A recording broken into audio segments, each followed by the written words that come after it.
PJ discussions are filled with movie spoilers. You've been warned. Hi there, this is Enoch. And this is Josh. And we're here to talk today about Alien Covenant and Prometheus, two movies from the Alien series. Directed by Ridley Scott. Yeah, Alien Covenant. This is his third movie. And these two movies are interesting because they kind of go off from the Alien series. And then I feel like Alien Covenant brings it or connects the two Prometheus series and the older Alien series. So let's talk about Prometheus. I didn't like it when I first watched it, and the more I learned about it, the more I liked it. I wouldn't say that I'm a big fan of Prometheus, but it's more like the more you know, the more you research it, the more you understand about it, what concepts they're dealing with. If you were going in thinking it was an alien movie, then you're not going to like it. That's probably why I didn't like it. Yeah, if you thought it was an alien movie, it wasn't. Whereas this, the next one, Alien Covenant, that's an alien movie. Prometheus is pretty interesting because it is the introduction of the engineers. Now, who are the engineers? Yeah, the engineers are the race that create all life on Earth. Apparently, they created life other places as well, but one of them, it must have been 4 billion years ago. Yeah, a long time ago. A long time ago. One of them sacrificed itself, drank the black liquid, the black ooze that they developed to, I guess, just take their bodies apart to its finest forms, the DNA, and the building blocks, and then distribute it through the water to the ocean, and that was going to be the building blocks that billions of years later would then create, would bring about humankind. When I first watched Prometheus, I didn't like it. But the more I thought about it, the more I liked it because it had a lot of open parts of the story that didn't explain itself and left it to interpretation. Interpretations that were left open to the viewer's interpretation, right? It lets you ponder on those stuff for a while, but it doesn't answer very much at all. It actually just introduces the idea right away in the beginning of Prometheus that, hey, we were created by other beings. And then halfway through it, then we find out that, oh, they actually wanted to destroy human beings 2,000 years ago.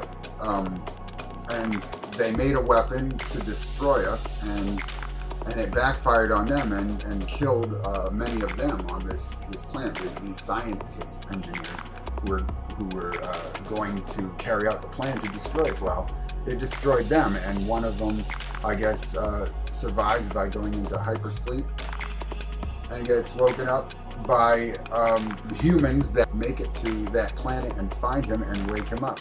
And he immediately tries to go forward with the plan from 2,000 years ago. That's the part that never fits, is that he didn't do that. He still wanted to carry out the plan to destroy humanity. Strange thing about that, though, is so the engineer wakes up, sees humans in front of him, the very race of people that they wanted to destroy, and then decides to go forward with the plan. Well, the thing is, 2,000 years ago, we didn't have spaceships. We couldn't space travel. But now we obviously did because we're there, on their planet. So now the engineers gotta think, well, okay, humankind is spread like cockroaches now. They are space travelers. They can be occupying several different planets. Who knows what it is? They can't be going with the same plan from 2,000 years ago. That part of it kind of, that part right there kind of messes with me a little bit.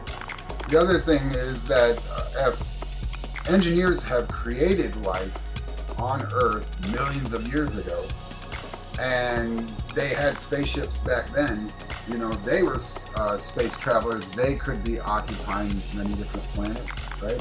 And So these scientists who have created our destruction with this black ooze 2,000 years ago, and then try to carry out our destruction, but it backfires on them, killing them.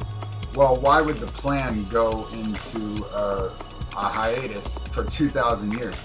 There's got to be other engineers occupying other planets, and they get word of all of this and find out, you know, that hey, we've never been destroyed, and then they carry it out. But no, I guess for 2,000 years nobody knew nothing and nobody did anything, and so now it's all up to this. Well, I mean, that would have to be the thinking of that engineer. Yeah. I mean, for all we know, that they've solved it by sending another engineer that had a different plan to teach human beings. Oh, I see what you're saying. But from that engineer's perspective, that woke up and then decided to go on with the plan after 2,000 years, that's the part that doesn't make any sense. That's the thing that you would say, that doesn't really fit, because this being has to know I was in hypersleep. Now, what is the date? What's the time? Oh, wow, it's 2,000 years later. Well, I'm going to now carry out the plan. That is illogical. That doesn't make any sense. So, yeah, from that one's perspective, but for the home base of engineers, whoever is making the decisions, from their perspective, anything could happen. We're pretty much in the dark. Yeah. About what the choices they made. Clearly, they didn't think that human beings need to be wiped out, because they didn't. For all we know, they didn't have other tries of wiping us out, or we would have been wiped out. So we say, oh, well, why 2,000 years ago did they decide to destroy us? Well, it might have been one of the engineers who came back 2,000 years ago, came to Earth to educate us on how we should live, being that maybe he was, what we know to be Jesus, one of the sons or descendants of our creators. So this is Jesus that comes to us to try and teach us the right ways to live, and we end up killing him. It was 2090 something is when the Prometheus movie took place, and they say 2,000 years from that point. So about, give or take, it's the time of Jesus. I mean, there's no doubt about that. That's the period that they decided to destroy humanity. So they try to destroy humanity, and then after that fails, and the one engineer goes into hypersleep because the virus destroys all the crewmates. All right, then a new plan comes about where they send Jesus.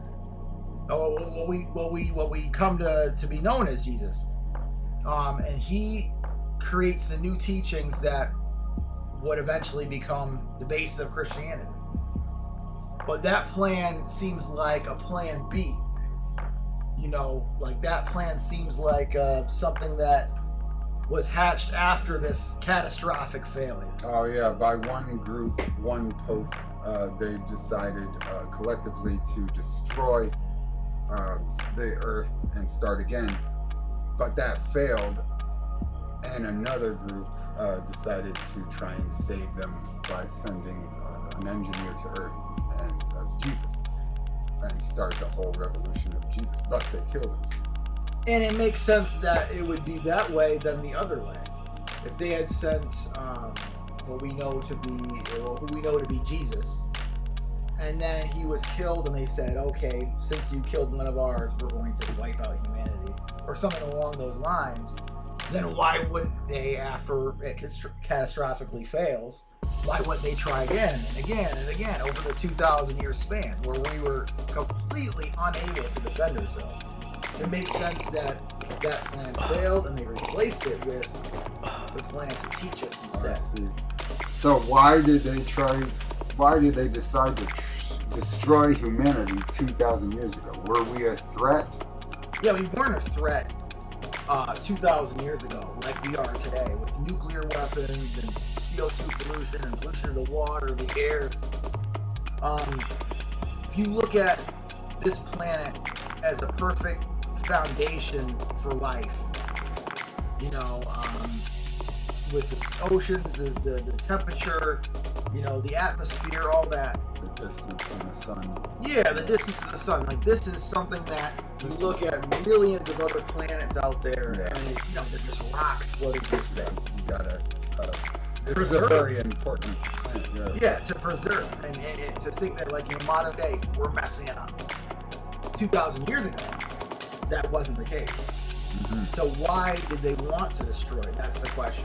Why would they want to destroy humanity to preserve it when we weren't a threat? When we weren't a threat. When we weren't doing any of that things. But that brings out the question on the other side that maybe they, from watching us over the millions of some odd years, watching us evolve and seeing time and time again that we were inherently evil and we were actually a destructive force against ourselves. We were our worst enemies, our own worst enemies, and we were killing each other, and they can foresee that we were going to destroy this perfect planet that was the right atmosphere, the right foundation for nurturing life and procreating. So it was like, let's wipe this slate clean, you know. And well, we still can. Yeah.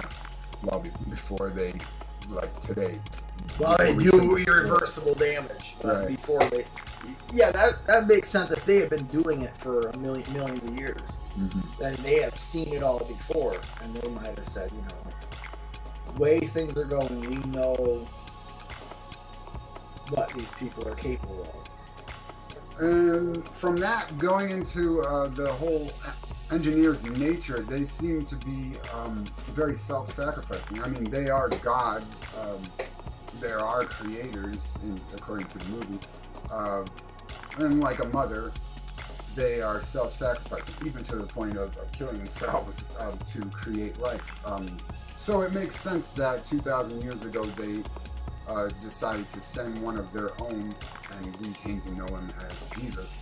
And he was self-sacrificing and tried to teach us a self-sacrificing nature. And he was crucified and killed. And even in the very beginning of the movie, that's how they create life, is to sacrifice themselves to bring forth their DNA to the world and create life. So their whole nature is self-sacrificing, and that's what they were trying to teach us, because we were self-destructive.